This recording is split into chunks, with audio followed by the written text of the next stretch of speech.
بسم اللہ الرحمن الرحیم۔ السلام علیکم۔ حضرت موسیٰ علیہ السلام سے ایک غریب آدمی نے درخواست کی کہ آپ کلیم اللہ ہیں، اللہ تعالیٰ سے دعا کریں کہ وہ میرا رزق بڑھا دے، مجھے کئی وقت فاقے ہو جاتے ہیں۔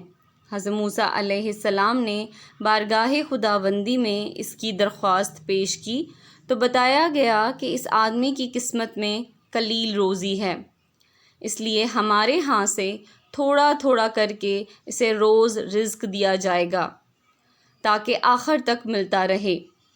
اس شخص کو جب یہ بات معلوم ہوئی تو اس نے درخواست کی کہ آپ اللہ تعالیٰ سے سفارش کریں کہ میری قسمت کا سارا رزق مجھے ایک ہی بار دلوا دیں۔ اللہ تعالیٰ نے حضرت موسیٰ علیہ السلام کی دعا قبول کی اور اس غریب شخص کو تمام زندگی کا رزق ایک ہی ساتھ مل گیا۔ اس شخص نے فوراً لنگر خانہ کھول دیا اور اعلان کر دیا کہ جس شخص کے کھانے کا انتظام نہ ہو وہ ہمارے لنگر خانے سے پیٹ بھر کر کھانا کھا سکتا ہے۔ حضرت موسیٰ علیہ السلام کو اس کی حرکت پر تعجب ہوا۔ انہوں نے اسے سمجھانے کی کوشش کی، لیکن جب وہ نہ مانا تو مایوس ہو کر چلے گئے۔ ایک ہفتے بعد ان کا ادھر سے گزر ہوا تو دیکھا کہ لنگر خانہ ہنوز ابھی تک جاری ہے۔ دوسری مرتبہ وہ 1 ماہ بعد اور پھر تیسری مرتبہ 6 ماہ بعد ادھر سے گزرے تو آپ نے حسب معمول اسی طرح لوگوں کو لنگر خانے سے کھانا کھاتے دیکھا۔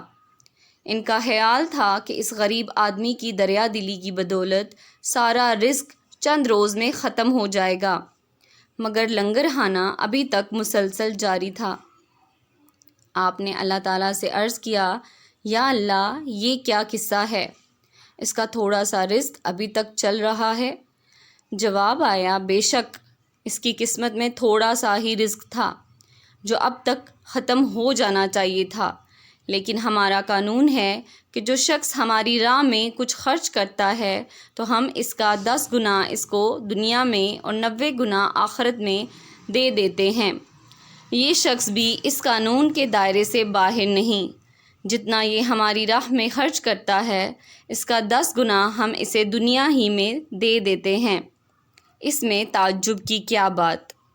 اس لیے ہمیں بھی چاہیے کہ ہم جتنا ہو سکے اپنی استطاعت کے مطابق اللہ تعالیٰ کی راہ میں خرچ کریں تاکہ ہم دنیا اور آخرت میں اس کا اجر پا سکیں۔ جزاک اللہ۔